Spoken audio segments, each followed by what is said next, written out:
Langit di atas kerajaan Astinapurwa tidak pernah benar-benar biru. Ia selalu menggantung dengan warna ungu lebam, seperti bekas hantaman godam pada kulit yang pucat. Matahari senja merayap perlahan di atas menara-menara batu yang dingin, menyentuh ukiran relief dewa-dewa yang tampak mulai menangis karena lumut hijau yang merambat di sudut mata mereka. Di dalam istana yang dibangun dari bongkahan batu andesit hitam, aroma dupa gaharu menari-nari, mencoba menyembunyikan bau amis dari kekuasaan yang mulai membusuk.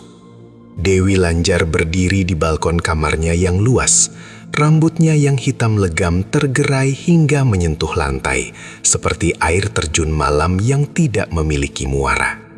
Ia adalah perwujudan dari segala keindahan yang bisa dibayangkan oleh tangan manusia. Kulitnya seputih gading yang baru diasah, dan matanya menyimpan kedalaman telaga purba yang tenang namun mematikan. Di jari jemarinya tersemat cincin emas dengan permata mirah delima yang berkilau seolah-olah mengandung darah yang berdenyut. Ia mendengar langkah kaki berat yang menggema di koridor. Langkah itu bukan sekedar langkah kaki, melainkan dentum takdir yang mendekat. Raja Wijaya, suaminya, sang penguasa yang namanya membuat para musuh gemetar di bawah selimut mereka, masuk ke dalam ruangan. Bau keringat, besi karat dari baju zirah, dan aroma anggur murahan yang tajam menguar dari tubuhnya. Dewi Lanjar berbalik, memberikan senyum yang paling tulus yang pernah dimiliki seorang wanita. Ia berlutut, membiarkan kain sutranya yang halus menyapu lantai batu yang dingin. Dengan tangan yang gemetar halus karena cinta, atau mungkin firasat, ia meraih tangan suaminya yang kasar, yang dipenuhi bekas luka tebasan pedang. Bisiknya, suaranya selembut desau angin di sela-sela daun bambu. Wijaya tidak menjawab dengan segera. Ia menatap istrinya. Namun matanya tidak lagi memancarkan binar pemujaan yang dulu pernah membakar jiwanya. Ada sesuatu yang lain di sana. Sesuatu yang dingin, kosong, dan tajam seperti mata pisau yang baru keluar dari perapian.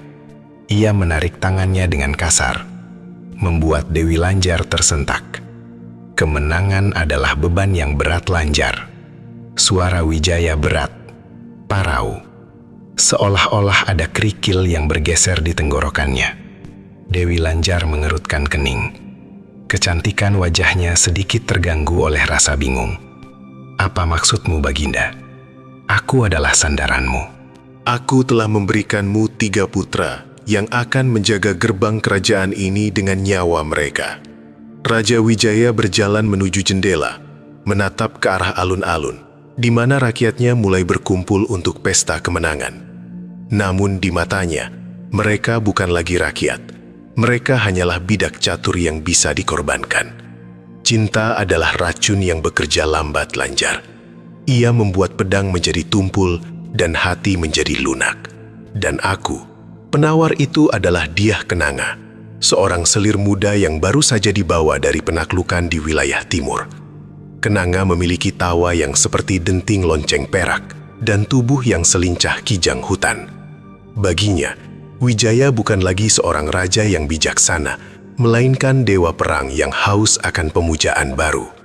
Malam itu, suasana istana berubah menjadi mencekam. Angin bertiup lebih kencang, menggoyang lampion-lampion kertas hingga bayangannya di dinding tampak seperti monster yang sedang menari. Dewi Lanjar merasakan ada sesuatu yang merayap di balik dinding-dinding batu itu. Bisik-bisik para dayang, tatapan sinis para menteri, dan keheningan yang tidak wajar dari suaminya. Pagi harinya, sebelum embun sempat menguap dari kelopak mawar di taman istana, badai itu pecah. Dewi Lanjar sedang menyisir rambutnya di depan cermin perunggu ketika pintu kamarnya didobrak terbuka. Sekelompok prajurit dengan tombak terhunus masuk, dipimpin oleh Panglima Kebo Ijo, orang kepercayaan Wijaya yang memiliki wajah sedingin batu nisan.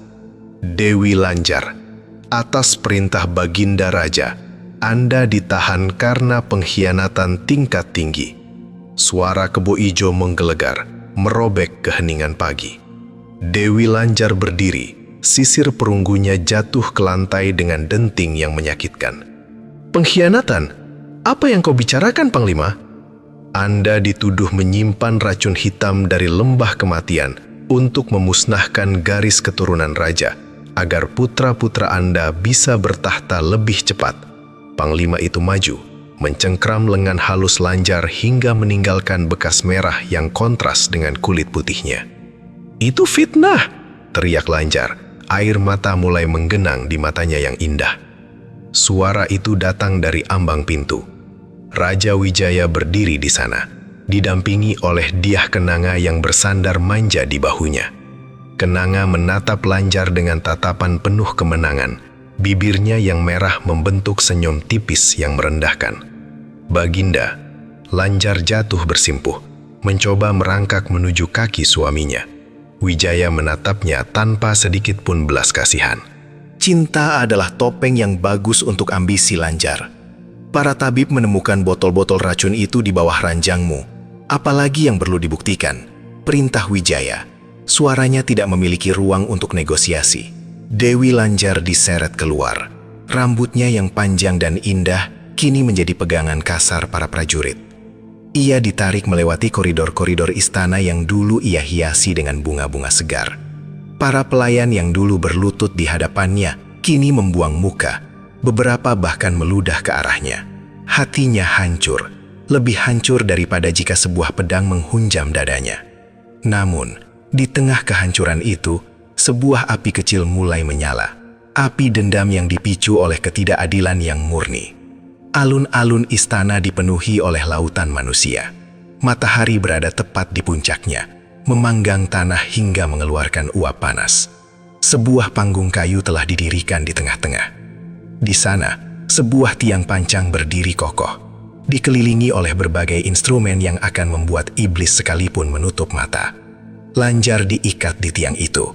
Tangannya direnggangkan ke atas, memperlihatkan ketiaknya yang mulus dan perutnya yang rata. Pakaian kebesarannya telah robek, menyisakan kain tipis yang nyaris tidak menutupi tubuhnya. Di depannya berdiri seorang algojo bertubuh raksasa dengan wajah tertutup kain hitam. Di tangan algojo itu terdapat cambuk besi dengan duri-duri kecil yang mengkilap di bawah sinar matahari. "Wahai Baginda," Lanjar berseru. Suaranya serak namun tetap memiliki martabat seorang ratu. "Engkau membunuh wanita yang memberikanmu segalanya." Wijaya yang duduk di singgasana tinggi di atas panggung penonton hanya menyesap anggurnya. "Mulai," katanya singkat. Cambuk itu mendarat di punggung Lanjar yang mulus. Kulit seputih pualam itu terbelah seketika. Darah merah segar menyembur mewarnai kain putih yang dipakainya. Lanjar memejamkan matanya rapat-rapat. Ia tidak berteriak. Ia menggigit bibirnya hingga berdarah, menolak untuk memberikan kepuasan pada Wijaya melalui jeritan kesakitannya. Cambuk itu terus bekerja, seperti petani yang sedang membajak sawah yang terbuat dari daging manusia. Potongan-potongan kulit mulai terlepas, jatuh ke lantai kayu. Aroma amis darah mulai tercium, bercampur dengan bau keringat dan debu. Di kejauhan, di atas balkon istana, ketiga putranya dipaksa menonton. Mereka yang masih kecil menangis histeris. Tangan mereka digenggam kuat oleh para pengasuh agar tidak lari menuju ibu mereka. Lanjar melihat mereka melalui kabur air mata dan rasa sakit. Itulah luka yang paling dalam. Bukan cambuk itu, melainkan melihat buah hatinya menyaksikan kehancurannya. Teriak Dyah Kenanga dari samping raja. "Dia masih cantik. Keindahannya adalah sumber sihirnya. Kuliti dia." Wijaya mengangguk. Algojo itu meletakkan cambuknya dan mengambil sebuah pisau kecil yang sangat tajam. Pisau itu biasa digunakan untuk menguliti binatang buruan di hutan. Algojo itu mendekat. Ia mulai dari pangkal leher Lanjar. Dengan ketelitian seorang seniman, ia mengiris kulit itu perlahan. Lanjar mulai mengerang. Sebuah suara yang keluar dari kedalaman jiwanya. Suara yang terdengar seperti gesekan biola yang senarnya nyaris putus. "Ar, Baginda, demi..." Kata-katanya terputus oleh rasa sakit yang melampaui batas kewarasan manusia. Pisau itu merayap turun, memisahkan kulit dari lemak dan otot. Kulit punggung Lanjar mulai terkelupas, menggelantung seperti jubah yang robek. Algojo itu tidak terburu-buru. Ia menikmati setiap inci perlawanan dari jaringan tubuh Lanjar. Darah mengalir deras, membasahi tiang kayu hingga menjadi licin. Bisik Lanjar di tengah napasnya yang tersengal. Matanya yang kini memerah karena pembuluh darah yang pecah menatap tajam ke arah Laja. Kulit ini, kulit yang dulu kau puji lebih lembut dari sutra, kini kau lepas seperti pakaian kotor. Tapi ingatlah, kulit ini akan kembali. Ia akan menyelimutimu di malam hari. Wijaya merasa bulu kuduknya berdiri, namun ia menepis rasa takut itu dengan tawa paksa. Kau hanya sepotong daging yang sekarat, Lanjar. Penyiksaan itu berlangsung berjam-jam. Ketika matahari mulai terbenam dan langit berubah menjadi merah darah, seolah-olah alam semesta ikut berdarah bersamanya. Tubuh Lanjar sudah tidak lagi menyerupai manusia. Ia adalah sosok yang mengerikan, daging merah yang berdenyut, saraf-saraf yang terlihat, dan wajah yang sudah tidak berbentuk lagi karena sebagian kulit pipinya juga telah diseset. Namun ia belum mati. Jantungnya masih berdetak, meski lambat. Keinginannya untuk hidup didorong oleh satu hal saja, dendam. Malam itu, dalam keadaan yang tak terlukiskan hancurnya, tubuh Lanjar dilepaskan dari tiang. Ia tidak dikubur. Wijaya memerintahkan agar ia dibuang ke tengah hutan larangan, hutan yang dihuni oleh binatang buas dan roh-roh yang tak tenang. Biarkan anjing hutan menyelesaikan apa yang telah kita mulai, kata Wijaya dingin. Tubuh yang masih bernapas itu dilemparkan ke atas gerobak sampah dan dibawa jauh ke dalam kegelapan hutan. Para prajurit mencampakkannya di bawah sebuah pohon beringin besar yang akarnya melilit seperti ular-ular raksasa. Selamat tinggal Ratu yang Malang, tawa salah satu prajurit sebelum mereka pergi meninggalkan kesunyian yang mencekam. Lanjar terbaring di atas tanah yang lembab. Luka-lukanya bersentuhan dengan tanah, dedaunan kering, dan serangga-serangga malam. Rasa sakitnya kini telah melampaui titik puncaknya hingga ia merasa mati rasa. Ia menatap bulan purnama di atas sana melalui celah-celah kanopi pohon. Aku tidak akan, bisiknya. Suaranya bukan lagi suara manusia, melainkan geraman yang keluar dari tenggorokan yang penuh dengan cairan luka. Tiba-tiba, hutan itu menjadi sunyi. Burung-burung malam berhenti berkicau. Angin berhenti bertiup. Dari kegelapan di balik pohon beringin, muncul ribuan kunang-kunang. Namun cahaya mereka bukan kuning, melainkan merah redup. Mereka hinggap di atas tubuh Lanjar, menutup luka-lukanya. Seolah-olah mencoba menjahit kembali apa yang telah rusak. Lanjar merasakan sebuah kekuatan dingin merayap masuk ke dalam tulang-tulangnya. Tanah di bawahnya seolah-olah menghisap rasa sakitnya dan memberikannya energi hitam yang murni. Ia tidak lagi meratap. Ia mulai tersenyum. Sebuah pemandangan yang paling mengerikan yang pernah ada di dunia ini. Seorang wanita tanpa kulit yang tersenyum di tengah hutan gelap. Bertahun-tahun berlalu, kisah tentang Dewi Lanjar yang dikuliti hidup-hidup menjadi legenda yang dibisikkan di sudut-sudut gelap pasar, diceritakan oleh para nenek untuk menakuti cucu-cucu mereka yang nakal. Kerajaan Astinapurwa tampaknya tumbuh subur, namun di balik kemegahannya ada sesuatu yang membusuk. Raja Wijaya telah tua, namun ia tetap berkuasa dengan tangan besi. Dia Kenanga kini menjadi permaisuri. Namun kecantikannya telah memudar, digantikan oleh gurat-gurat kecemasan yang tak bisa disembunyikan oleh bedak setebal apapun. Di salah satu sayap istana yang lebih tenang, hidup seorang bangsawan muda bernama Dharma. Ia adalah cucu dari salah satu selir Raja Wijaya, seorang pria yang memiliki hati yang lembut dan ketampanan yang tenang. Istrinya, Laras, adalah seorang wanita yang kecantikannya sering dibandingkan dengan mendiang Dewi Lanjar, sebuah perbandingan yang selalu membuat orang-orang tua di istana bergidik ngeri. Dharma dan Laras adalah gambaran kebahagiaan. Mereka sering terlihat berjalan di taman istana, saling berpegangan tangan. Laras adalah wanita yang sempurna. Ia cerdas, sopan, dan sangat mencintai suaminya. Namun, malam ini kebahagiaan itu terasa seperti fata morgana. Dharma duduk di tepi ranjang mereka, menatap istrinya yang sedang menyisir rambut di depan cermin perunggu. Cermin yang sama yang dulu dimiliki oleh Dewi Lanjar. Suasana kamar itu terasa sangat dingin, meski perapian sedang menyala terang. Tanya Dharma, suaranya sedikit gemetar. Laras berhenti menyisir. Ia menoleh perlahan, rambutnya yang hitam panjang menutupi sebagian wajahnya. Cerita tentang wanita tanpa kulit yang berjalan di koridor istana saat tengah malam. Prajurit jaga di gerbang barat ditemukan mati tadi pagi. Kulit punggungnya hilang. Laras tersenyum. Senyum itu manis, namun entah mengapa Dharma merasa ada yang salah dengan sudut bibir istrinya.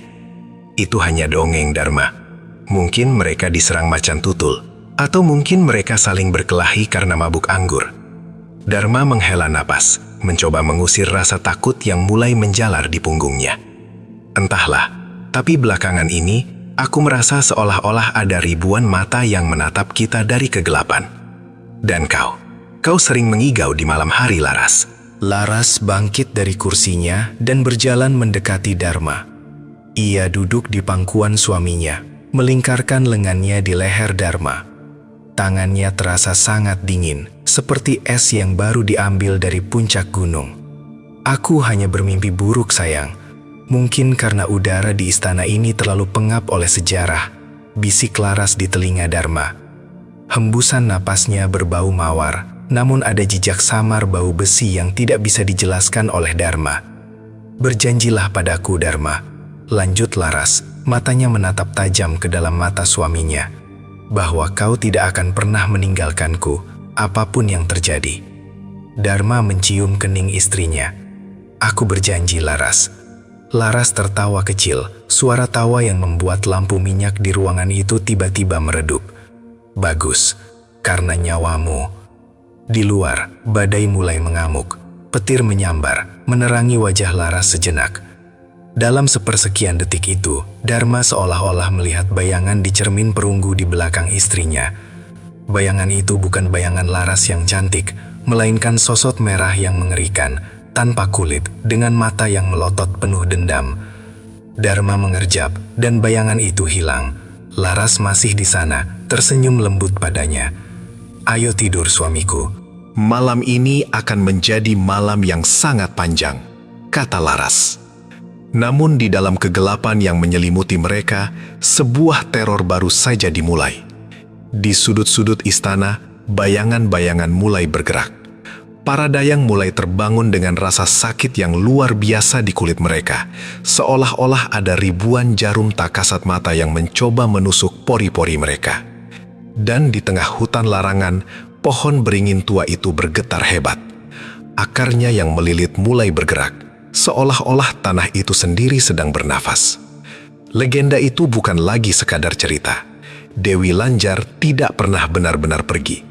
Ia hanya sedang berganti kulit, menunggu saat yang tepat untuk mengambil kembali apa yang menjadi miliknya, dengan cara yang paling sadis yang bisa dibayangkan oleh neraka. Konflik pertama telah meletus di hati Dharma, sebuah keraguan yang akan membawanya menuju jurang kehancuran. Dan di balik senyum Laras, tersembunyi sebuah rencana yang telah digodok selama puluhan tahun dalam kawah kebencian yang mendidih. Istana Astinapurwa yang dibangun di atas batu dan darah kini bersiap untuk menyaksikan simfoni terakhirnya. Sebuah simfoni di mana setiap nadanya adalah jeritan dan setiap iramanya adalah tetesan darah yang jatuh ke lantai marmer yang dingin. Dharma tidak tahu bahwa wanita yang ia peluk malam ini adalah awal dari kiamat kecilnya. Ia tidak tahu bahwa setiap sentuhan lembut Laras adalah cara sang dewi mengukur di mana ia akan memulai sayatan pertamanya. Tidurlah Dharma, bisik Laras lagi. Kali ini suaranya terdengar sedikit lebih serak. Tidurlah, dan malam pun menelan mereka semua dalam keheningan yang mematikan. Di kejauhan, seekor serigala melolong panjang, menyambut kembalinya sang ratu yang tak berkulit. Balas dendam ini bukan lagi sekadar niat. Ia telah menjadi nafas yang menggerakkan setiap bayangan di istana itu. Plot yang telah disusun dengan rapi mulai berjalan, dan tidak ada satupun dewa yang bisa menghentikannya. Setiap bab dari kehidupan mereka kini akan ditulis dengan tinta darah, dan setiap lembarannya akan dikuliti hidup-hidup sampai kebenarannya yang paling mengerikan terungkap. Kehancuran bukan lagi sebuah kemungkinan, melainkan sebuah kepastian yang sedang merayap di bawah rancang mereka. Fajar di istana Astinapurwa tidak pernah benar-benar membawa cahaya. Matahari yang biasanya dipuja sebagai pemberi kehidupan muncul di ufuk timur dengan warna merah padam yang sakit, seolah-olah sang surya sendiri enggan menyentuh menara-menara batu yang menyimpan ribuan rahasia busuk. Kabut tebal merayap dari lantai hutan, menyusup ke sela-sela pilar marmer, membawa aroma tanah basah yang bercampur dengan bau anyir yang samar namun gigih. Aroma itu bukan berasal dari dapur istana atau bunga-bunga di taman, melainkan sesuatu yang lebih purba. Bau besi yang teroksidasi, bau darah yang telah mengering di celah-celah sejarah. Dharma terbangun dengan sentakan hebat. Jantungnya berdegup kencang, seirama dengan denting lonceng perunggu di kejauhan yang menandakan waktu subuh. Ia meraba sisi ranjangnya, mencari kehangatan tubuh Laras, namun yang ia temukan hanyalah spray sutra yang dingin dan kusut. Tempat itu kosong. Bantal Laras masih menyisakan lekukan kepala, namun suhu dingin yang menjalar di sana menandakan bahwa istrinya telah lama pergi. "Laras," bisik Dharma, suaranya parau, tertelan oleh keheningan kamar yang luas. Ia bangkit, kakinya menyentuh lantai batu yang terasa seperti es. Di sudut ruangan, sebuah cermin perunggu besar berdiri tegak. Permukaannya yang buram menangkak bayangan Dharma yang tampak pucat dan ringkih. Ia teringat kejadian semalam, wajah Laras yang berubah, tawa yang bukan miliknya, dan bayangan sosok tanpa kulit yang menghantuinya. Apakah itu hanya mimpi yang dipicu oleh dongeng-dongeng tua? Ataukah sebuah peringatan dari alam baka? Dharma melangkah menuju jendela besar yang menghadap ke halaman tengah. Di sana, di bawah cahaya abu-abu fajar, ia melihat Laras. Istrinya berdiri diam di tengah taman mawar hitam. Punggungnya menghadap ke arah kamar mereka. Rambut hitamnya yang panjang terurai hingga ke pinggang, bergerak perlahan ditiup angin pagi. Laras tampak sedang melakukan sesuatu dengan tangannya. Dengan rasa penasaran yang bercampur dengan kecemasan yang menggigit, Dharma mengenakan jubah beludrunya dan melangkah keluar. Setiap langkahnya di lorong istana terasa berat. Ia melewati barisan patung singa penjaga yang mulutnya menganga, seolah-olah mereka sedang berteriak tanpa suara. Ia sampai di taman dan mendekati Laras dengan hati-hati. "Laras, apa yang kau lakukan sepagi ini di sini? Udara sangat dingin, kau bisa jatuh sakit," kata Dharma lembut, mencoba menyembunyikan getaran di suaranya. Laras tidak segera menjawab. Ia terus melanjutkan aktivitasnya. Dharma mendekat dan melihat apa yang ada di tangan istrinya. Laras sedang memegang seekor burung perkutut yang sudah mati. Namun, ia tidak hanya memegangnya. Jemari Laras yang lentik dan putih itu sedang mengelupas bulu dan kulit burung itu dengan presisi yang mengerikan. Ia menggunakan kuku-kukunya yang tajam untuk memisahkan daging dari tulang, seolah-olah ia sedang mengerjakan sebuah karya seni yang sangat halus. "Lihatlah Dharma," bisik Laras tanpa menoleh. Suaranya terdengar jernih, namun ada nada melankolis yang dalam di dalamnya. Burung ini sangat indah saat terbang, tapi di balik bulu-bulu yang megah ini, mereka semua sama. Hanya daging, urat, dan rasa sakit yang tersembunyi. Dharma merasa perutnya mual. "Laras, hentikan itu." Laras berbalik perlahan. Senyumnya sangat manis, namun matanya tetap dingin, sekaku batu nisan. Di sudut bibirnya, ada noda merah kecil yang ia usap dengan ibu jarinya. "Menjijikan?" Tidak, suamiku. Ini adalah kejujuran. Kita semua dikuliti oleh waktu, oleh takdir, atau oleh orang-orang yang kita cintai. Laras menjatuhkan bangkai burung yang sudah tak berbentuk itu ke tanah. Ia mendekati Dharma. Jemarinya yang masih berlumuran sisa-sisa darah burung itu mengusap pipi Dharma. Dharma ingin menghindar, namun tubuhnya seolah terkunci oleh tatapan Laras yang menghipnotis. Kau memiliki kulit yang sangat halus, Dharma. Seperti kakekmu, Raja Wijaya. Dharma menepis tangan Laras dengan gemetar. Kau bicara omong kosong. Kau tidak sehat, Laras. Ayo, kita kembali ke dalam. Laras tertawa. Suara tawanya seperti pecahan kaca yang jatuh ke lantai batu. Tabib, mereka tidak bisa menyembuhkan apa yang sudah membusuk di dalam jiwa Dharma. Baru saja Dharma hendak membalas, sebuah jeritan melengking membelah kesunyian istana. Jeritan itu berasal dari sayap timur, tempat para pelayan dan dayang beristirahat. Jeritan itu bukan jeritan karena terkejut, melainkan jeritan yang lahir dari penderitaan yang tak tertahankan.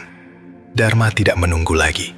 Ia berlari menuju sumber suara, meninggalkan Laras yang masih berdiri tenang di tengah taman, menatap bangkai burung di kakinya dengan tatapan rindu. Di koridor menuju barak pelayan, Dharma berpapasan dengan beberapa prajurit yang tampak panik. Wajah mereka pucat pasi. Saat sampai di depan sebuah pintu kayu yang terbuka lebar, Dharma berhenti. Bau amis yang menyengat langsung menyerang indera penciumannya. Lebih kuat dari bau apapun yang pernah ia rasakan di medan perang. Di dalam ruangan itu, seorang dayang muda bernama Sari tergeletak di lantai marmer. Ia belum mati, namun pemandangan itu membuat Dharma berharap wanita malang itu segera dijemput maut. Sari sedang mencakar wajahnya sendiri dengan kegilaan yang luar biasa. Kedua matanya sudah tidak ada di tempatnya, hanya menyisakan lubang hitam yang mengucurkan darah segar. Namun yang lebih mengerikan adalah punggungnya. Baju sutra kasarnya telah robek, dan kulit punggungnya tampak seperti diparut. Ia seolah mencoba menguliti dirinya sendiri. Kuku-kukunya yang patah tertanam di daging yang terbuka, mencoba menarik lapisan kulit keluar. Panas, panas sekali, teriak Sari dengan suara yang sudah hampir habis. Dia ada di sini, Dewi itu, dia memberikan kulitnya padaku. Aku tidak mau. Sari, teriak salah satu pelayan lain yang meringkuk di sudut, menangis histeris. Dia tiba-tiba terbangun dan mulai merobek wajahnya. Dharma mendekat, mencoba menahan tangan Sari agar berhenti menyakiti dirinya sendiri. Namun, kekuatan wanita itu luar biasa. Seolah-olah ada energi hitam yang mengalir di nadinya. Saat Dharma menyentuh lengan Sari, ia merasakan suhu tubuh yang luar biasa panas. Seolah-olah darah di dalamnya sedang mendidih. Sari menoleh ke arah Dharma. Meski tanpa mata, ia seolah bisa melihat langsung ke dalam jiwa Dharma. Cucu dari sang pengkhianat, kau akan menjadi yang terakhir. Sari kemudian melakukan satu sentakan terakhir yang mengerikan. Ia menusukkan jari-jarinya ke tenggorokannya sendiri dan menarik sesuatu keluar dengan paksa. Darah menyembur ke wajah Dharma. Sari jatuh terkulai. Nyawanya terbang bersama napas terakhir yang berbau busuk. Keheningan yang mencekam menyelimuti ruangan itu. Para prajurit hanya bisa terpaku, tidak ada yang berani mendekat. Dharma menyeka darah dari wajahnya, tangannya gemetar hebat. Ia menatap telapak tangannya sendiri, merah, kental, dan panas. Bersihkan ini semua, perintah Dharma dengan suara yang hampir tidak terdengar. Jangan biarkan kabar ini menyebar ke seluruh istana. Tapi Tuan Muda, sela seorang prajurit tua, ini sudah kejadian kelima dalam 2 malam ini. Di dapur, seorang koki memasukkan tangannya sendiri ke dalam minyak mendidih dan tertawa saat kulitnya melepuh. Di kandang kuda, seorang penjaga ditemukan mati dengan kulit perut yang sudah disayat rapi seperti kain. Ini bukan penyakit biasa, bentak Dharma. Dharma keluar dari ruangan itu dengan langkah goyah. Pikirannya berputar. Bayangan Laras di taman tadi, kata-katanya tentang kulit dan kejujuran, dan kini kematian Sari yang mengerikan. Semuanya mulai terhubung menjadi satu benang merah yang menakutkan. Ia teringat cerita kakeknya, Raja Wijaya, yang sering ia dengar saat kecil. Kakeknya digambarkan sebagai pahlawan, Namun ada bagian dari sejarah yang selalu dibisikkan dengan nada rendah di sudut-sudut gelap, tentang seorang permaisuri yang dikhianati, yang kulitnya dipisahkan dari tubuhnya saat ia masih bernapas. Dharma melangkah menuju perpustakaan tua di Menara Utara. Ia butuh jawaban. Ia butuh tahu siapa sebenarnya Dewi Lanjar, dan mengapa nama itu seolah menjadi napas yang menggerakkan kegilaan di istana ini. Perpustakaan itu adalah tempat yang jarang dikunjungi. Debu tebal menyelimuti rak-rak kayu jati yang berisi ribuan gulungan lontar dan buku kulit kambing. Bau kertas tua dan kemenyan memenuhi udara.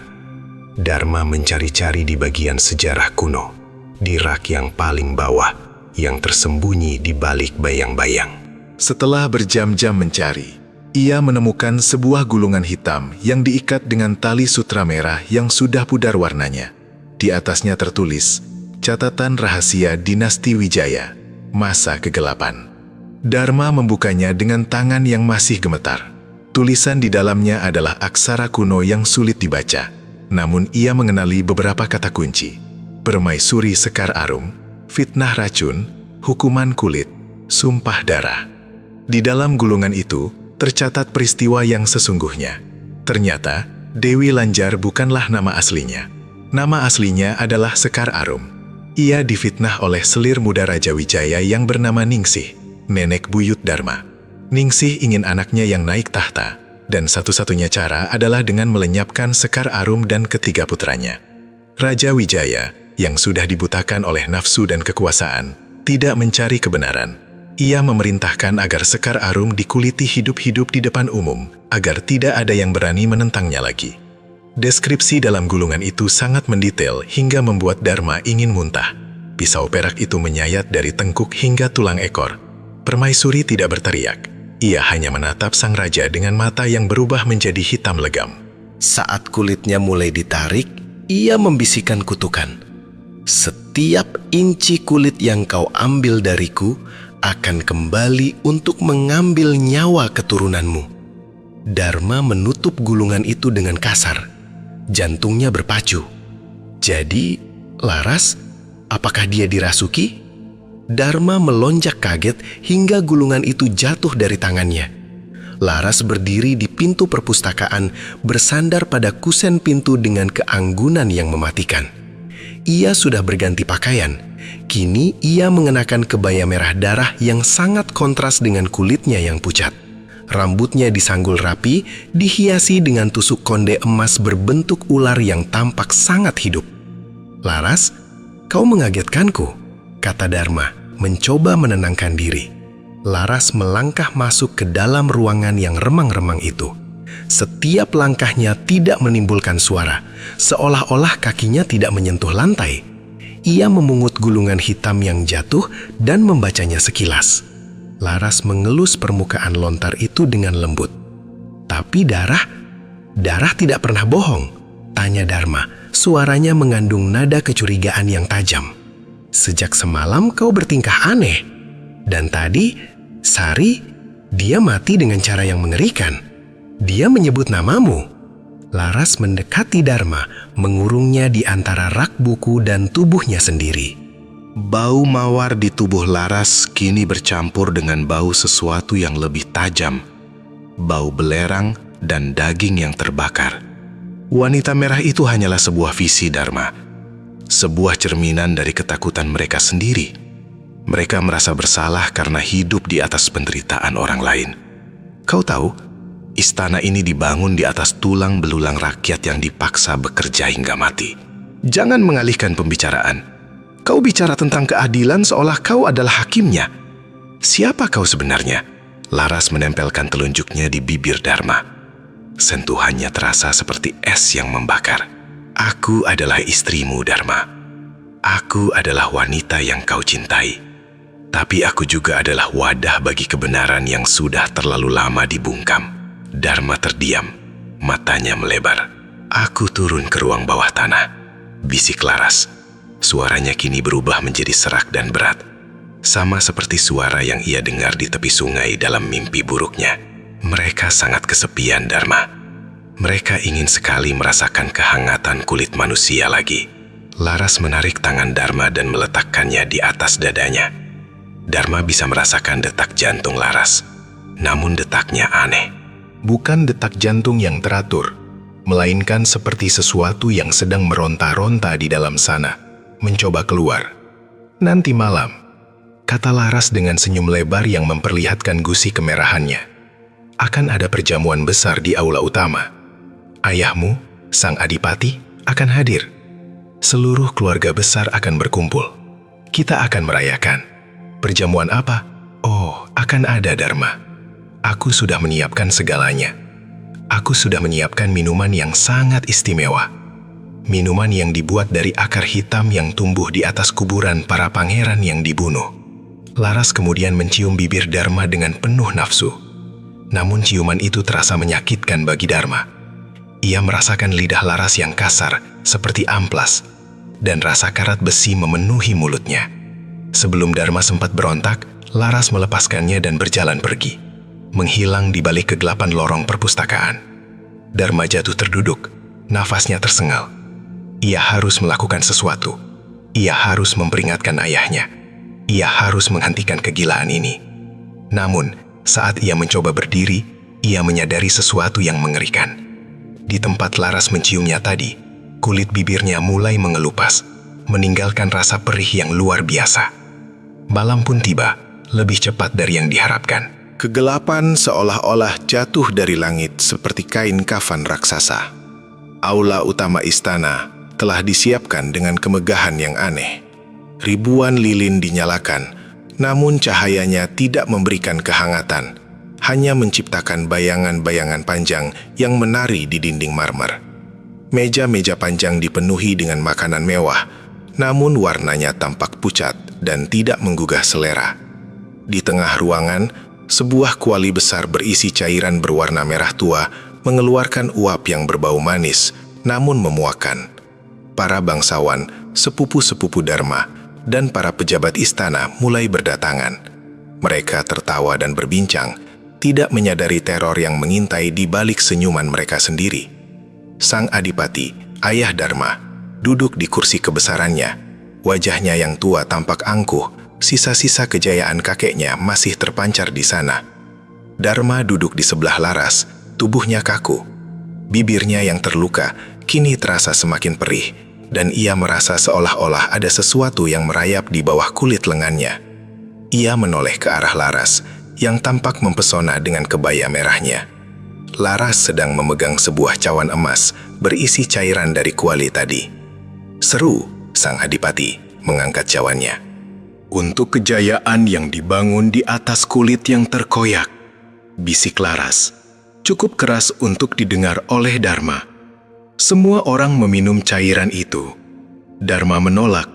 Ia hanya berpura-pura menempelkan cawan ke bibirnya.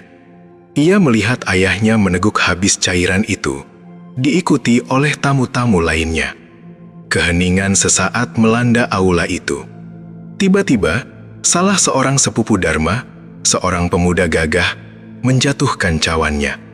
Wajahnya berubah menjadi sangat merah. Ia mulai menggaruk lehernya. Garukannya semakin lama semakin keras, hingga kuku-kukunya merobek daging. "Gatal!" teriaknya. Dalam hitungan detik, kekacauan meletus. Satu persatu tamu di aula itu mulai menunjukkan gejala yang sama. Mereka tidak lagi tertawa. Mereka sedang sibuk dengan tubuh mereka sendiri. Beberapa orang mulai menarik kolit di tangan mereka, seolah-olah mereka sedang melepas sarung tangan yang terlalu ketat. Suara robekan daging dan teriakan kesakitan memenuhi aula, bercampur dengan suara musik gamelan yang entah sejak kapan mulai dimainkan dengan irama yang sumbang dan cepat. Sang Adipati mencoba berdiri, namun tangannya terpeleset di atas meja karena darah yang mulai mengalir dari pori-pori kulitnya. "Dharma, apa ini?" Dharma hendak berlari menolong ayahnya, namun Laras menahan lengannya dengan kekuatan yang tidak masuk akal. "Lihatlah Dharma," bisik Laras. Matanya kini benar-benar hitam, tanpa ada bagian putih yang tersisa. "Lihatlah kejujuran yang aku janjikan. Bukankah mereka tampak lebih indah sekarang? Dharma melihat pemandangan yang paling mengerikan dalam hidupnya. Di depannya, aula itu telah berubah menjadi rumah jagal. Para bangsawan yang tadi angkuh kini sedang menguliti satu sama lain dalam keadaan setengah sadar, seolah-olah mereka sedang melakukan sebuah ritual yang sangat penting. Darah membanjiri lantai marmer, menciptakan genangan merah yang memantulkan cahaya lilin. Seorang wanita bangsawan, temannya sejak kecil, mendekati Dharma sambil memegang sepotong besar kulit dari wajahnya sendiri. "Dharma, lihat, aku sudah cantik." Dharma mundur dalam ketakutan. "Laras, hentikan ini!" Laras berdiri dan berjalan menuju tengah aula. Ia merentangkan tangannya dan tiba-tiba lilin-lilin padam serentak, menyisakan kegelapan total kecuali cahaya merah yang memancar dari tubuh Laras. "Aku bukan Laras!" seru Laras dengan suara yang menggelegar. Suara yang bergema dari setiap sudut istana, dari setiap batu, dari setiap pohon di hutan. Aku adalah dia yang kau buang ke hutan. Aku adalah dia yang kau biarkan mati dalam kehinaan. Tiba-tiba, pintu aula terbuka lebar. Angin kencang masuk, membawa ribuan kelopak mawar hitam yang tajam seperti silet. Dan di ambang pintu, berdiri sosok-sosok tanpa kulit, berjalan dengan kaku menuju ke arah para tamu yang masih hidup. Mereka adalah para korban masa lalu, roh-roh yang telah bangkit untuk mengambil kembali apa yang menjadi milik mereka. Dharma mencoba lari menuju pintu belakang, namun kakinya terasa sangat berat. Ia melihat ke bawah dan berteriak ketakutan. Kulit di kakinya mulai melonggar, seolah-olah ia sedang mengenakan pakaian yang terlalu besar. Ia bisa merasakan saraf-sarafnya terpapar udara, memberikan rasa sakit yang belum pernah ia bayangkan sebelumnya. Laras, atau apapun yang ada di dalam tubuh itu, berjalan mendekati Dharma. Ia membelai wajah Dharma dengan lembut. "Jangan takut, sayangku. Aku tidak akan membiarkanmu mati secepat mereka. Kau harus bertahan hidup untuk melihat kerajaanku bangkit kembali." Dharma terjatuh. Rasa sakitnya kini mencapai puncaknya. Ia melihat ayahnya yang kini sudah tidak lagi memiliki kulit di wajahnya, merangkak di lantai, mencoba menggapai kaki Laras. Laras hanya menginjak tangan sang adipati dengan tumit sepatunya, membuat tulang-tulang tangan itu remuk dengan suara yang memuaskan. "Perjamuan baru saja dimulai, Dharma," bisik Laras ke telinga suaminya yang sudah berdarah. "Dan kau?" Di luar, badai yang lebih besar dari semalam pecah. Petir menyambar terus-menerus, menerangi istana Astinapurwa yang kini dipenuhi dengan jeritan ribuan jiwa. Legenda Dewi Lanjar bukan lagi sekadar cerita pengantar tidur. Ia adalah kenyataan yang kini sedang menguliti dunia hidup-hidup, inci demi inci, hingga tidak ada yang tersisa selain dendam yang abadi. Konflik di dalam aula itu baru merupakan awal. Di luar sana, di pemukiman sekitar istana, penduduk mulai terbangun dengan rasa gatal yang sama di kulit mereka. Bubuk daun hitam yang dicampurkan ke dalam sumber air telah mulai bekerja. Sebuah kerajaan akan segera berubah menjadi lautan daging tak berkulit. Dan di tengah-tengahnya, sang dewi berdiri dengan anggun, menanti saat di mana ia bisa mengenakan kulit yang paling sempurna untuk selamanya. Dharma, yang kini berada di ambang kesadaran dan kegilaan, hanya bisa meratap saat ia merasakan tangan Laras mulai meraba tengkuknya, mencari celah untuk memulai sayatan pertama. "Sakit, Laras." Rintih Dharma. "Aku tahu, Dharma," jawab Laras dengan nada yang sangat penuh kasih, hampir seperti seorang ibu yang menenangkan anaknya. "Tapi rasa sakit ini adalah cara kita mengingat." Kemudian, pisau perak yang telah digunakan oleh kakeknya puluhan tahun lalu muncul di tangan Laras. Mata pisau itu berkilat, haus akan darah baru.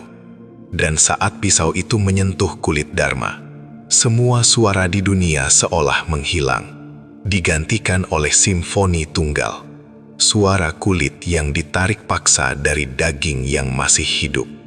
Misteri tentang Laras mulai terkuak, namun kebenarannya jauh lebih mengerikan dari apapun yang bisa dibayangkan oleh Dharma.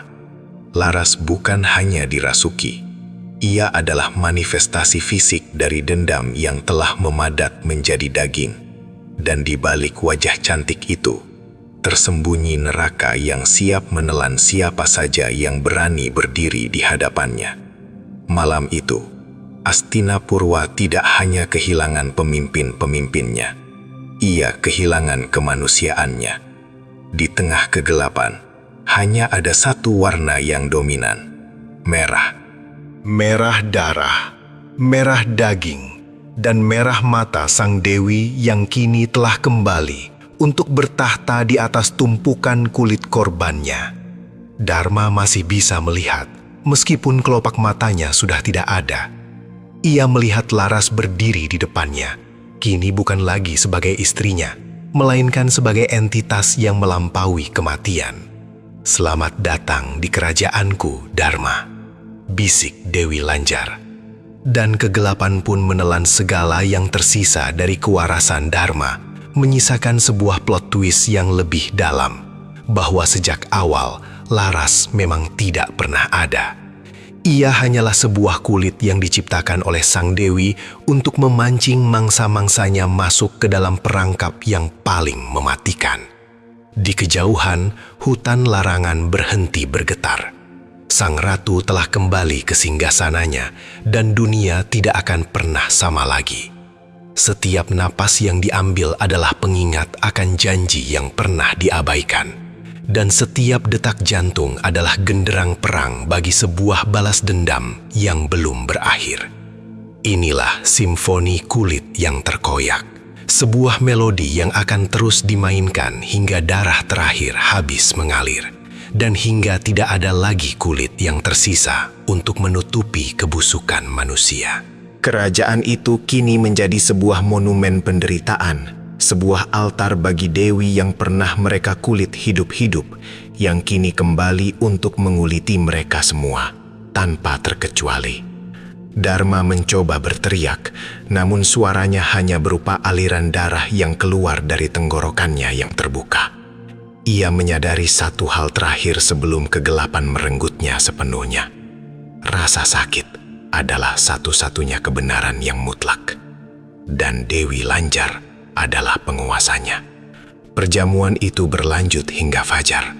Namun fajar kali ini tidak akan pernah membawa cahaya bagi mereka yang sudah kehilangan kulitnya. Hanya ada keheningan yang panjang yang hanya dipecah oleh suara sayatan-sayatan kecil yang terus berlangsung di setiap sudut istana, seperti suara tikus yang sedang berpesta di dalam kegelapan. Dan di tengah aula, Laras tersenyum, menatap mahkota kakek Dharma yang kini ia pegang dengan tangan yang merah sempurna. Balas dendam ini ternyata baru saja dimulai, dan bab selanjutnya akan jauh lebih berdarah dari apa yang bisa dibayangkan oleh neraka manapun. Di balik setiap dinding istana ada mata yang mengawasi, dan di balik setiap cermin ada wanita merah yang menanti untuk bertukar tempat denganmu. Jangan pernah menyentuh kulitmu terlalu keras, karena kau tidak pernah tahu kapan kulit itu akan memutuskan untuk meninggalkanmu selamanya. Malam itu, Astinapurwa menjadi saksi bisu atas kembalinya sang legenda. Bukan sebagai hantu, bukan sebagai roh, tapi sebagai penguasa baru yang akan menguliti sejarah hingga ke akarnya.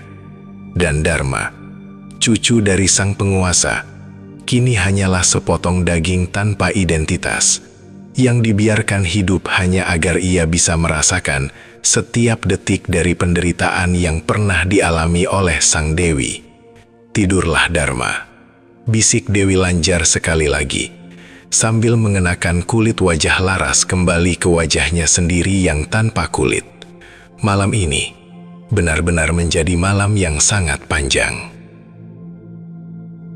Rembulan di atas Astinapurwa malam itu tidak lagi berwarna perak, melainkan tembaga yang berkarat. Seolah langit sendiri merasa mual menyaksikan apa yang terjadi di bawah naungan hutan larangan. Angin bertiup membawa aroma anyir yang pekat. Sebuah simfoni bau besi yang menusuk hidung, bercampur dengan wangi bunga Kamboja yang membusuk di tanah lembab.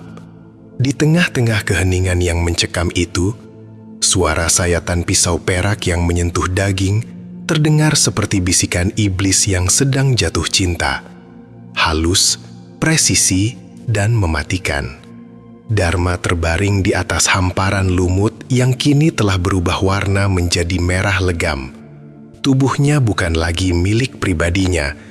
Ia telah menjadi sebuah kanvas bagi sebuah karya seni kegilaan yang sedang dilukis oleh tangan-tangan lembut yang pernah ia cium setiap pagi.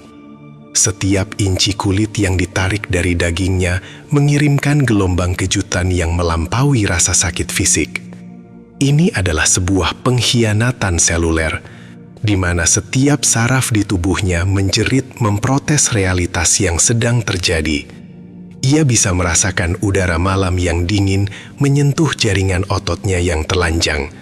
Sebuah sensasi yang begitu asing dan menyiksa, seolah-olah ribuan jarum es sedang ditusukkan sekaligus ke dalam pusat eksistensinya. Laras, atau entitas yang menggunakan wajah Laras sebagai topeng, berdiri di atasnya dengan keanggunan seorang penari keraton. Tangannya yang berlumuran darah bergerak dengan ritme yang hampir puitis. Ia tidak terburu-buru. Baginya, setiap detik penderitaan Dharma adalah butiran tasbih dalam doa balas dendamnya yang panjang. Tahu-tahu Dharma, suara itu keluar dari bibir yang dulu ia puja, namun kini terdengar seperti gesekan dua batu nisan di tengah malam. Kulit adalah sebuah kebohongan yang paling agung. Ia membungkus kebusukan, menyembunyikan kebencian, dan menutupi pengkhianatan di bawah kehalusan yang menipu. Raja Wijaya, kakekmu yang agung itu sangat mencintai kulitku. Ia memuji kelembutannya. Ia memuja warnanya yang seputih melati. Dharma mencoba mengeluarkan suara, namun yang keluar hanyalah gumpalan darah yang menyumbat tenggorokannya. Matanya yang tanpa kelopak, karena Laras telah mengambilnya dengan satu gerakan cepat yang membuatnya kehilangan kemampuan untuk berkedip, menatap nanar ke arah pepohonan yang tampak seperti raksasa hitam yang sedang menghakiminya. "Jangan mencoba bicara, kekasihku," bisik Dewi Lanjar sambil mengusapkan jari-jarinya yang basah ke pipi Dharma yang sudah kehilangan lapisan terluarnya. "Suaramu hanya akan merusak melodi malam ini." Biarkan saja kesunyian ini menjadi saksi betapa adilnya dunia ini bekerja. Apa yang diambil harus dikembalikan. Di kejauhan, istana Astinapurwa sedang tenggelam dalam lautan kegilaan yang sistematis. Lampu-lampu minyak yang biasanya menerangi lorong-lorong batu kini padam satu persatu.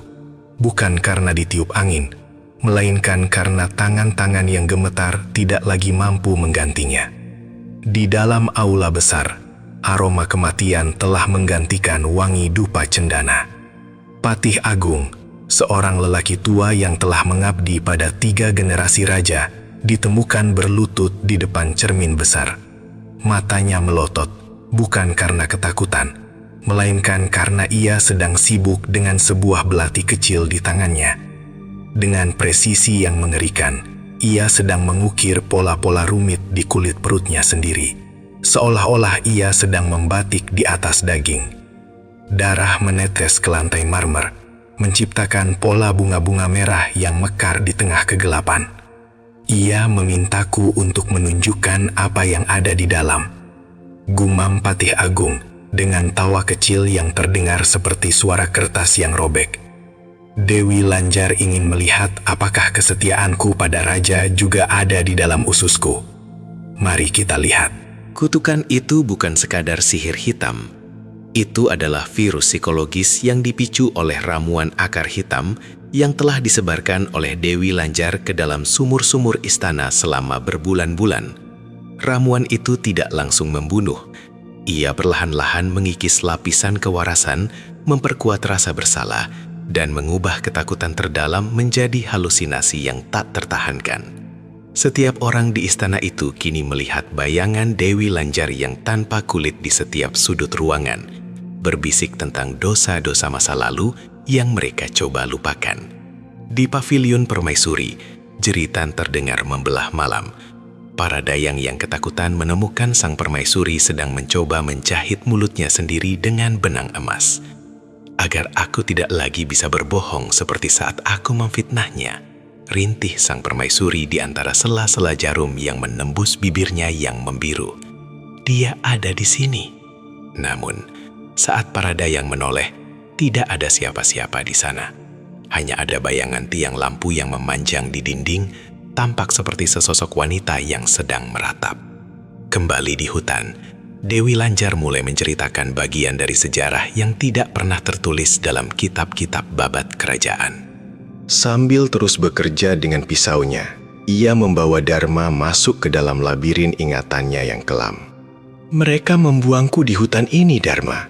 Di tempat kita berada sekarang. Mereka mengira aku akan mati dalam hitungan jam karena infeksi dan pemangsa. Namun, mereka lupa satu hal. Hutan ini memiliki jiwanya sendiri. Pohon-pohon tua ini tidak melihatku sebagai manusia, melainkan sebagai bagian dari rasa sakit mereka sendiri yang telah berabad-abad dipendam. Dewi Lanjar berhenti sejenak, menatap pisau peraknya yang kini telah kehilangan kilau aslinya, tertutup oleh lapisan merah pekat yang mulai mengering. Aku menghabiskan 10 tahun di dalam gua larangan. Tahukah kau apa yang dilakukan seorang wanita yang tidak lagi memiliki kulit untuk menutupi dagingnya? Aku belajar menjadi satu dengan kegelapan. Aku belajar meracik tanaman yang tumbuh di tempat-tempat yang tidak pernah tersentuh cahaya matahari. Aku memakan serangga yang hidup dari bangkai, dan aku meminum air mata bumi yang pahit. Setiap malam aku menjahit kembali serpihan-serpihan jiwaku yang hancur. Ia kemudian membungkuk, mendekatkan wajahnya ke telinga Dharma. Bau mawar yang busuk tercium dari napasnya. Laras, kau mencintai Laras, bukan? Gadis desa yang kau temukan di tepi sungai, yang memiliki suara seperti buluh perindu dan mata seperti telaga bening. Ketahuilah, Dharma, Laras tidak pernah lahir dari rahim seorang ibu. Laras adalah kulit yang aku ciptakan dari ribuan kelopak bunga yang aku rendam dalam darah perawan yang aku culik dari desa-desa terpencil. Mata Dharma membelalak. Rasa sakitnya seolah menghilang sesaat, digantikan oleh kengerian eksistensial yang jauh lebih dalam. Segala kenangan manis, ciuman di bawah sinar rembulan, janji-janji setia, semuanya hanyalah sebuah kebohongan yang dirancang dengan sangat rapi oleh seorang arsitek penderitaan. Kau mencintai sebuah bayangan, Dharma.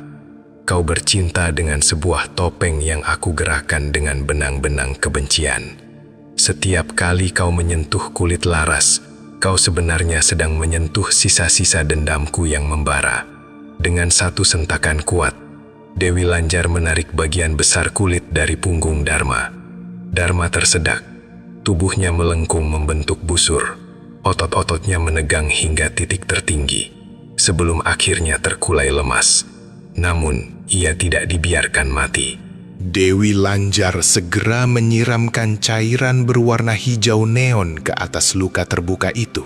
Sebuah ramuan yang mencegah jantung berhenti berdetak, memaksa kesadaran untuk tetap terjaga di tengah badai penderitaan. Belum saatnya pergi, Dharma. Di aula istana, kegilaan telah mencapai puncaknya. Sang raja, ayah Dharma yang kini telah menjadi penguasa tunggal, duduk di singgasananya dengan pedang terhunus. Namun, ia tidak sedang menghadapi musuh dari luar. Ia sedang bertarung dengan bayangannya sendiri di dinding. "Pergi!" teriak sang raja sambil mengayunkan pedangnya membabi buta, menghancurkan vas-vas keramik mahal dan merobek tirai-tirai sutra. Di matanya, bayangan di dinding itu mulai mengelupas. Kulit bayangan itu jatuh ke lantai satu persatu, dan dari baliknya muncul sosok Dewi Lanjar yang tertawa tanpa suara. Suara tawa itu menggema di dalam kepalanya, seperti ribuan lebah yang menyengat otaknya. "Ingat," bisik suara itu di udara yang kosong. "Kau ingat bagaimana kau sebagai pangeran muda hanya berdiri diam sambil memakan buah anggur saat mereka menyulut besi panas ke dadaku." Sang raja jatuh terduduk, pedangnya terlepas dari tangannya yang gemetar. Ia melihat ke bawah, ke tangannya sendiri, dan ia menjerit histeris. Kulit di tangannya mulai melepuh dan mengelupas dengan sendirinya, seolah-olah tubuhnya sedang mencoba membuang identitasnya. Ia mencoba memegang wajahnya, namun jari-jarinya hanya menemukan daging yang licin dan basah. "Tidak, ini tidak mungkin. Ini bukan sihir, Baginda." Suara Patih Agung terdengar dari kegelapan lorong. Sang patih muncul dengan usus yang menjuntai keluar, menyeret langkahnya yang berat di atas lantai marmer. "Ini adalah kejujuran. Kita semua telah mengenakan kulit yang salah selama bertahun-tahun." Patih Agung jatuh tersungkur. Napas terakhirnya keluar bersama dengan tumpahan darah hitam yang kental. Sang raja hanya bisa meratap, sendirian di singgasananya yang megah. Sementara istananya berubah menjadi rumah jagal yang dipenuhi oleh jiwa-jiwa yang tersiksa. Di hutan larangan, Dewi Lanjar kini memegang kulit Dharma yang hampir utuh di tangannya. Ia membentangkan kulit itu di bawah sinar rembulan, seolah-olah sedang memeriksa kualitas sebuah kain mahal. "Sempurna," gumamnya. "Kulit seorang bangsawan memang lebih halus. Tidak banyak kapalan, tidak banyak bekas luka kerja keras." Ia kemudian menoleh ke arah Dharma yang masih bernapas pendek-pendek.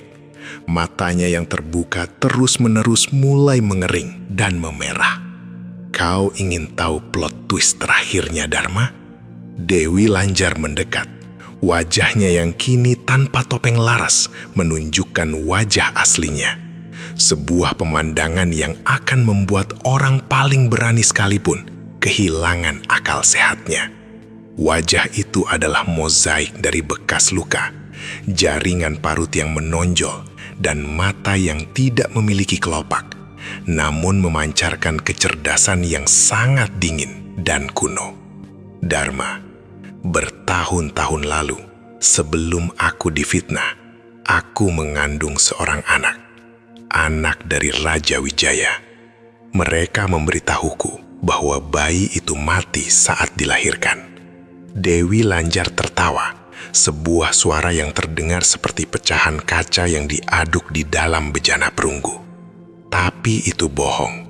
Wijaya takut anak itu akan memiliki kekuatan yang melampaui dirinya. Maka ia memberikan bayi itu kepada salah satu selirnya untuk dibesarkan sebagai anaknya sendiri. Selir itu adalah nenekmu Dharma. Dunia seolah berhenti berputar bagi Dharma. Rasa sakit fisiknya kini terkubur di bawah beban wahyu yang mengerikan ini. "Kau bukan sekadar cucu dari musuhku, Dharma. Kau adalah darah dagingku sendiri." "Kau adalah keturunanku yang telah dicuri dan diracuni oleh garis darah Wijaya. Dan malam ini, aku tidak hanya membunuh seorang musuh. Aku sedang melakukan sebuah ritual pembersihan." Dewi Lanjar mengangkat pisau peraknya tinggi-tinggi. Cahaya rembulan memantul di mata pisaunya, menciptakan kilatan yang menyilaukan. "Darahmu adalah darahku, dagingmu adalah dagingku, tapi kulitmu adalah milik Wijaya." Ia kemudian mulai menjahit kulit Dharma ke tubuhnya sendiri. Ia menusukkan jarum tulang yang besar ke dalam dagingnya sendiri, menyatukannya dengan kulit Dharma yang masih hangat. Setiap tusukan diikuti oleh erangan kenikmatan dari mulut sang dewi, seolah-olah ia sedang mengenakan pakaian pesta yang paling indah. "Rasakan ini, Dharma. Rasakan bagaimana jiwamu berpindah kepadaku. Kita akan menjadi satu, sebagaimana seharusnya ibu dan anak." Dharma ingin menjerit, namun suaranya telah hilang selamanya. Ia hanya bisa merasakan dirinya perlahan-lahan memudar, menjadi bagian dari entitas yang lebih besar, lebih gelap, dan lebih haus darah.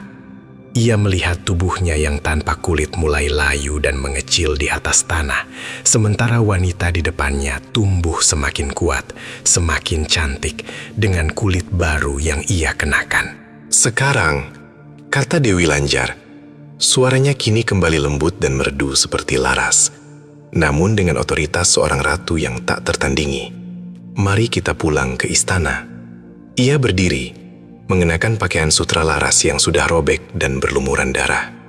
Dengan langkah yang ringan, ia berjalan meninggalkan mayat hidup Dharma yang dibiarkan terikat di tiang kayu, persis seperti posisinya bertahun-tahun yang lalu. Jangan khawatir Dharma, aku tidak akan membiarkanmu mati begitu saja. Aku telah menanamkan larva serangga abadi di dalam sumsum tulangmu. Mereka akan memakan jaringanmu yang tersisa. Namun mereka juga akan mengeluarkan cairan yang membuat sel-selmu terus beregenerasi. Dewi Lanjar berjalan menjauh. Bayangannya memanjang di bawah sinar rembulan yang kini kembali berubah menjadi perak pucat. Di belakangnya, jeritan tak bersuara Dharma terus bergema di dalam frekuensi yang hanya bisa didengar oleh mereka yang telah kehilangan segalanya. Istana Astinapurwa menunggu penguasa barunya. Dan malam itu, sejarah tidak lagi ditulis dengan tinta, melainkan dengan darah yang mengalir dari setiap pori-pori kerajaan yang telah kehilangan kulitnya. Seorang prajurit muda yang baru berusia 18 tahun berlari menembus lorong istana dengan tangan menutupi telinganya. Ia melihat komandannya sedang memakan jari-jarinya sendiri di pojok ruangan. "Komandan, apa yang terjadi?" teriak prajurit itu. Sang komandan menoleh, mulutnya penuh dengan darah dan potongan tulang. "Keluar? Kemana, nak?" Tidak ada tempat untuk bersembunyi dari dia. Dia ada di dalam air yang kita minum. Dia ada di dalam udara yang kita hirup. Dia? Siapa? Sang komandan menunjuk ke arah cermin di dinding. Prajurit itu melihat bayangannya sendiri. Namun di dalam cermin, ia tidak melihat dirinya. Ia melihat seorang wanita tanpa kulit yang sedang tersenyum padanya, memegang sebuah pisau kecil yang berkilat. "Dia adalah masalah kita yang kembali untuk menagih hutang," bisik sang komandan, sebelum akhirnya roboh dan tak bernapas lagi. Prajurit itu jatuh berlutut. Ia merasakan gatal yang luar biasa di bawah kulit wajahnya. Ia mulai menggaruk. Awalnya pelan, lalu semakin keras, hingga kuku-kukunya mulai merobek dagingnya sendiri. "Dewi, ampuni aku." Namun di Astinapurwa malam itu, kata ampun telah dihapus dari kamus kehidupan. Hanya ada satu hukum yang berlaku, hukum daging. Di ujung lorong, sosok wanita cantik dengan gaun merah yang megah berjalan perlahan. Setiap langkahnya meninggalkan jejak kaki berdarah. Para prajurit dan dayang yang masih hidup langsung bersujud. Bukan karena hormat, melainkan karena kehendak mereka telah dihancurkan sepenuhnya. "Bangunlah rakyatku," suara Dewi Lanjar bergema di seluruh istana. Pesta baru saja dimulai. Ia mengangkat kepala Raja Wijaya yang baru saja ia penggal di dalam perjalanannya. Bukan, itu bukan kepala Raja Wijaya yang asli, melainkan kepala ayah Dharma yang wajahnya telah ia bentuk kembali sedemikian rupa agar mirip dengan sang kakek melalui sihir dagingnya. "Sambutlah penguasa kalian yang baru." Jeritan massal meledak di seluruh istana, sebuah simfoni penderitaan yang akhirnya membuat rembulan benar-benar bersembunyi di balik awan hitam, tidak sanggup lagi menyaksikan akhir dari sebuah kerajaan yang dibangun di atas pengkhianatan dan dihancurkan oleh kulitnya sendiri. Konflik di bab ini mencapai puncaknya ketika setiap individu di istana dipaksa untuk menghadapi manifestasi fisik dari rasa bersalah mereka. Tidak ada pahlawan yang datang menyelamatkan. Tidak ada keajaiban di menit terakhir. Hanya ada konsekuensi yang dingin dan tajam. Setajam pisau perak Dewi Lanjar yang kini sedang bersiap untuk menguliti seluruh sejarah Astinapurwa. Memastikan bahwa tidak akan ada satupun manusia yang tersisa dengan kulit yang utuh untuk menceritakan kebohongan lainnya di masa depan. Dharma yang kini hanya berupa onggokan daging yang berdenyut di hutan menyadari satu hal terakhir. Plot twist yang sesungguhnya bukanlah tentang siapa Dewi Lanjar, melainkan tentang betapa rapuhnya kemanusiaan saat ia dihadapkan pada rasa sakit yang murni. Dan di bawah langit yang gelap, ia terus meratap, sementara serangga-serangga mulai menjalankan tugas abadi mereka, memastikan bahwa penderitaannya tidak akan pernah menemui titik akhir. Kegelapan yang menyelimuti Astinapurwa bukanlah kegelapan biasa. Ia adalah kegelapan yang bernafas, yang memiliki detak jantung, dan yang memiliki rasa lapar akan identitas. Dewi Lanjar yang kini bertahta di singgasana tulang dan daging menatap keluar jendela istana ke arah hutan tempat ia pernah dibuang. Ia bisa merasakan Dharma di sana. Ia bisa merasakan setiap getaran saraf anaknya yang tersiksa. Dan untuk pertama kalinya dalam berabad-abad, ia merasa utuh. Namun, keutuhan itu dibangun di atas kehampaan yang tak terukur. Dunia akan mengingat namaku bukan sebagai korban, gumamnya sambil mengelus kulit lengannya yang baru. Dan di kejauhan, fajar mulai menyingsing. Namun cahaya matahari itu terasa dingin. Tidak ada burung yang bernyanyi. Hanya ada suara angin yang membawa aroma angir, menyebarkannya ke seluruh penjuru negeri, memberitahu dunia bahwa sang ratu telah kembali, dan ia tidak datang untuk memimpin, melainkan untuk memanen.